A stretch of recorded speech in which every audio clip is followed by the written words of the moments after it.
Чи ястаа нэрээ ингээд энийг ингээд авчираа дараа гэлт гэснэ.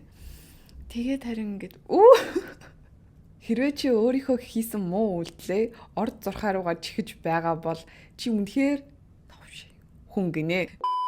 Хай хулан байна. Юу байцгаанда. Би та нарт өнөөдөр айгу сонирхолтой юмыг ярьж өгөх гээд сууж байна. За тэгээд юу ярих вэ гэхээр биш үү. Facebook групп дээр нэг юм бидэн тохиолдсон явдлууд гэл тиймэрхүү группүүд байдаг шүү дээ. Тэд нар дээр ингээд хүмүүс өөрсдөө тохиолдсон айгу хөвгчлөлтэй, сонирхолтой ер нь янз бүрийн ийм постууд бичээл амар уншаал, бөөнөрөө лайк дараал, комент бичээл тэгдэг шүү дээ. Яг тэрнтэй адилхан Reddit дээр яг тийм постнууд явдаг байхгүй юу? Ингээд эмэгтэйчүүд ямар үйлдэл хийхээр чам таалагддаг вэ? Эрчүүдэд эмэгтэйчүүд юу хийхээр муухай санагддаг вэ? Гэсэн ийм постууд явж байгаа байхгүй юу? За би тэгээ сайн хэлье. Энэ ерөөсөө миний opinion биш ээ. Би энэ дандаа хүмүүсийн бичсэн юмнуудыг уншиж өгч байгаа шүү заяа.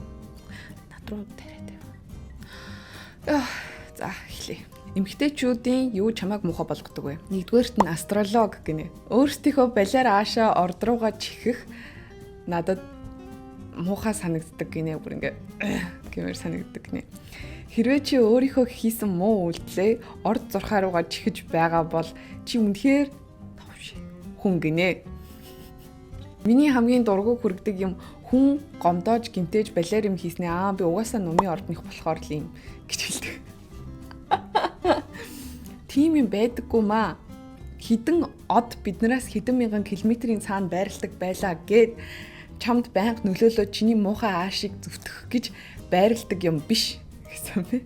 Бас байнга орд зурхаагаа уншаад өөрийгөө тэрэн дээр бичсэн шиг муухай ааштай муу хүн гэж итгээд зүг зүгээр байж ич бодож болохгүй гэсэн байна. За бид нар комментиг нь уншия.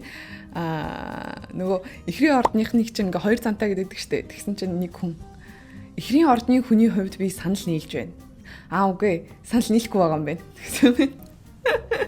Тэгсэн чинь доор нэг коммент болохоор астрологт ер нь итгэдэг бол чи тэнэг хүн гэсэн чинь доор нэг хүн хэлэн цэл яг ингэж хэлэндээ гэж бичсэн байна. Би бол бүх өдрийн зурхаагаа уншаал өдөр бүрийн амьдрал дээр хэрэгжүүлээл хаста гэ ингэдэггүй. Гэхдээ би итгэдэгхийн хувьд бол мэдээж итгэн штэ.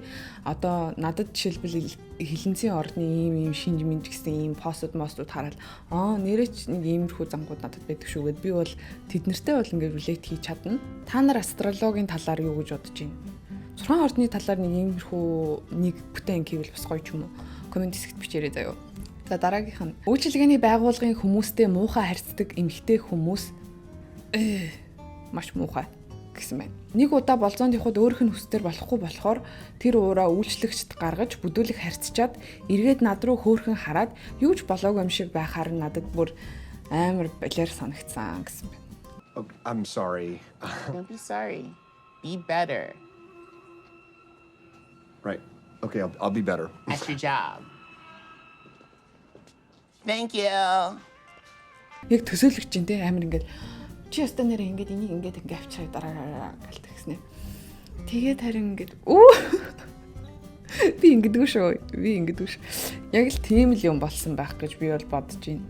Хаанхын ч юу н хаан зам байсан ч гэсэндээ үйлчлэгээний байгууллагын хүмүүсийг бол тэгж болохгүй. Угаасаа амар олон хүнтэй харьцаал те нэрвэ барж байгаа хүмүүсийг бол би нэмж тийх нь буруу гэж бодож байна.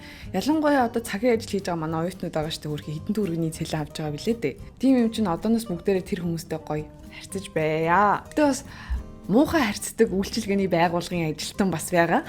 Дараагийнх нь өсгийтэй гутал өмсөхөд тохиромжгүй гэдгийг мэдсээр байж өсгийтэй гутал өмсчөөд гомдлоод байхаар муухай санагддаг гэсэн байна. Би нэг охинтой музей үзэж болцохоор болсон. Special ticket авсан болохоор ойр хавьд байгаа бүх музейг үзэх боломжтой байсан. Тэгээ бид хоёр өдөржингөө үзүүрээс үзүүрийн хооронд алхахандээ хоёулаа хэд алхаснаа дараа нь харъя. Нилээн гарах бах таа гэд ярьсан байхад тэр өдөр 10 см өсгийтэй гуталтай ирүүл яах вэ? Амар өндөр юм өмсчихсэн байна те. Үзүүрийн талдаа ороод суумаар байна, хөл өвдөөд байна гэж явж өгөхгүй. Өсгийтэй гутал өмсөх тохиромжтой болзооны зөндөл байгаа. Тэгэхэд өдөржингөө алхаж юм үзэх өдөр тийм юм өмсөж ирж байдаг. Тэр уул нь гоё эмхтэй. Гэхдээ тэрнээс болоод надтай тухтай гоё цангийг өнгөрөөх биш, секси харагдах гэж л ирсэн юм шиг санагдаад би нэг л унтарчихсан гинэ. Энэ дээр бол биш дээ. Гэхдээ би бол эмхтэйчүүдийг яг жоохон өмөр мөр санагдаж байна л да. Тэр охин бодвол Сайндаач биш заяа. Бодвол чамд л гоё харагдах гээд хамгийн гоё юм өмсөж ирсэн байх гэж би бодож байна. Их зөвхөн гадаад байдалтай анхаарал бус тэмийг тоодгуудээ биш, зүгээр бодвол чамд чи амар таалагдсан болохоор гоё харагдах гал тийм чаавс өмсөж ирсэн баг. Тэгэл бодвол хөл өвднө гэдэг бол мэдчихэл байсан байгаа. Бид нар ч мэдэн штэ айл хутлыг өмсвөл хөл өвдөхөлээ, хөл холгох хөлээ. Хэр удаан явахаар өвддөг гэлээ гэл эмхтэй хүмүүс бол аягүй сайн мэдчихэж байгаа. Тэгэл тэгсэн ч гэсэн яг хөөрхөн амт амхандаа гоёж хангалал тэрийг тисэж төвчээд чамтай болооны юм л гэж бодсон баг. Тэгэл бүр тисэж төвчгүй болохоор нь л яг тэгж хэлсэн баг. Тэгэхээр яг тэрийг нь ингэж шүүмжлүүл жоохон муухай баха.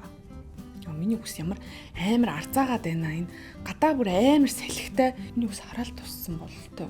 Манай ажлын хүн нөгөө story news дээр чи үсээ өстө гоё янзлж байна гэж хэлсэн чинь миний үс ойрдроос гоё янзлагдахгүй байх юм.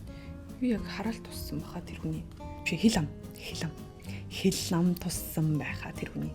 Урт хиймэл хумстай байхаар шууд унтардаг гэсэн байна. Хөлнийхөө хумсыг ургуулад френч хийлгцэн хөлтэй бол муухай санагддаг. Яг шонд авирч байгаа муур шиг. Хөлнийхөө хумсыг ургуулад френч хийсэн. Комментээр болохоор доор нь тийм хогийн хумс харахаар яаж ийм хумстай бүксээ харчдаг бол гэж боддог. Тэгсэн чи тэр комментэнд нь хариулаад октод баадгүй штэ ойлгомжтой юмыг гэсэн юм. Бас нэг эмэгтэй хүн болохоор доор нь би бол хурууга нарийнхан харагдуулах гэж урт хумс хийлэгдэе. Чи бак хуруунд дуртай юм уу гэсэн байна. Тийштэй. Октоддаа бол яг ямар ч хумс хийлгсэн тэр нь чамд таалагдчихвэл бол энэ хүний opinion бол ерөөсөө хамаагүй л гэж би бодож байна. Тэгэл чамд юу гоё хөөрхөн байна тэрийг л хийлгсэн дээр тийм үстэй. Миний хувьд бол яг сүүлийн 2 жил заяа. Богинох нь дуу ер нь л яг өөрөөрөө ингээл богинох нь дуу жоох урт урахаар нь ингээд богиносгочдаг гэх юм уу. Тэгэхгүй бол ингээд өвдөгдөг байхгүй. Дандаа нэг өнгөөр ер нь бол бодуулж байгаа. Яа би хумсны цаг авсан бохгүй. Тэгсэн чинь тэрийг мартаад явж чадаагүй. Тэгээ ахаа цаг авах гэж 7 хоногийн дараа гээд. Би одоо хүртэл ингээд энэ хумстайгаа явж л. Одоо багасхмаар л нүгдүүд эхэлсэн. Хумс хэлэхээр яг юу нь гоё байдаг гэхээр нэг тийм зөвүүн мэдрэмж авдаг байхгүй нэг тийм. Ингэж ирмээр санагдал хумсаа.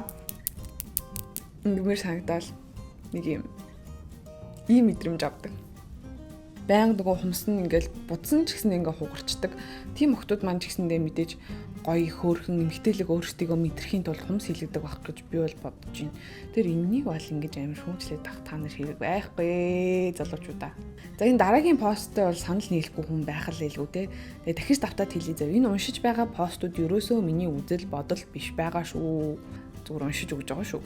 Хариуцлагагүй бурууга хүлээдэггүй байх нь муухай санагддаг гинэ. Яа. Би зөндөө олон ийм эмгтээчүүдтэй учирч байсан, том жижиг хамаагүй ямар ч асуудал байсан. Миний буруу эсвэл бусдын буруу байдаг. Хизээч өөрийнхөө бурууг ухамсарлагдаггүй гэсэн байна. Тэгсэн чинь доор нэг хүн би энэ асуудлаас болж ихнэрээсээ салсан, abusive байх хэмжээний байсан учраас гэсэн байна. Бас нэг хүн би саяхан ийм эмгтээгээс салсан. Бүх гаргасан муухай ааш зан үйлдэлээ 4 жилийн өмнө нас барсан нөхөрлөгөө чигдэг байсан гинэ. Амар юм би. Ямар ч гэсэн буулт хийж буруугаа бүгдээрээ хүлээцгээе чи яал гэж уриалмаар байна. Үнэхээр буруу зүйл хийсэн бол тэрийг хүлээж найз залуу нөхрөө ер нь бүгдээрээ зовоохгүй байхгүй бол энэ асуудал бас эрчүүдэд нэлээд хүнд тусдаг байгаа. Эрчүүд эмзэглэж сэтгэл хөдлөлөө гаргаж болохгүй гэж боддог эмэгтэйчүүд үнэхээр муухай санагддаг гэсэн байна. Нэг удаа би X-тэйгээ кино үзэж байгаад уйлчихсан чинь миний гарыг алгацснаа. Ир хүн уйлдгүй юм гэж хэлсэн хинэ. Тэр бүр зүрх зүссэн одоо ч эмзэглэдэг. Монгол дуур тийм үг байдаг штэ ир хүн уйлдаггүй гэд. Энэ дээр бол хүн мэдэрсэн юмаа гаргаж илэрхийлэхгүй бол угаасаа дотроосоо идэгдээд амар болдог болохоор эрэгтэй хүмүүстэй бол уйлмаар уйл сайхан уйлчихж байгаарэ гэж хэлмээр байна. Манай монгол эмэгтэйчүүд бол тэгтээ тэгж хэлэхгүй. Хажууд нь эрэгтэй нөхөр нь найз залуу нь уйлмаар байх юм бол өстой аргадаал хажууд нь хамт гоё байх гэж би бол бодож байна. Эрчүүдийн эмэгтэйчүүдийн юу таалагддаг вэ гэсэн постн дээрх хамгийн их хандлт авсан постуудыг бол би сая уншиж өглөө. Тэгээд та нар юу гэж бодож байна? Дараагийн удаад яг эсрэгээр нь хийвэл бас гоё бах те. Эрчүүдийгээ бүгдээрээ муулцгаая.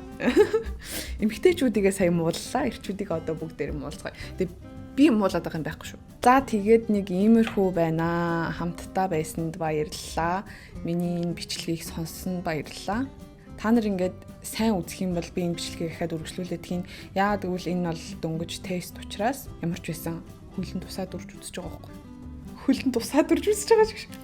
Ямар ч байсан усанд хөлөөд үрж үзэж байгаа байхгүй. Тэгээ та нар үзээд гой дэмжээд өгөх юм бол ахаад цаашдын ангиудыг хийнэ. Тэгээд үзэхгүй бол хийхгүй. Like and subscribe. За тэгээд надтай хамт байсанд баярлаа. Баяртай. Material world. And I get it from my mammy, Balmain, bust down. These hoes can't stand.